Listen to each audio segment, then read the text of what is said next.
Hi there, Mitch here with A+ Garage Doors. If you're having trouble with your eye sensors, maybe I can help.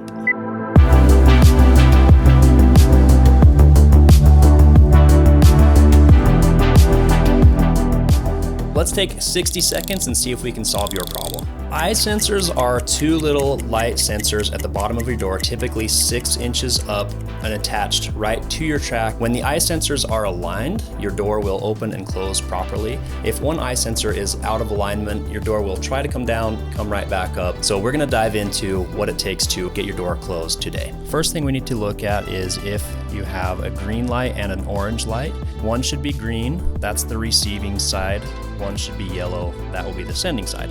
The yellow light is always going to be on as long as there's power to the motor and the door is open. If your yellow light is on, next thing to look for is green light. If green light is off, what we want to do is adjust the eye sensors. These will be attached to a track here and here. Instead of moving the bracket itself, there is a wing nut, so you can loosen that wing nut and you can actually adjust the eye sensors up or down, inside and outside. If the eye sensors are aligned and both lights are on, the next thing to look for would be maybe a cobweb hanging off the door, or maybe when your door is coming down, look at your tracks. Is it rattling your tracks too far, and do you see that light flicker when your door is coming down?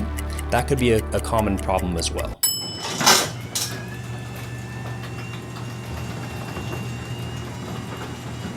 Thank you for tuning in. If that did solve your problem, you're welcome. If not, please give us a call today and we'd be happy to help.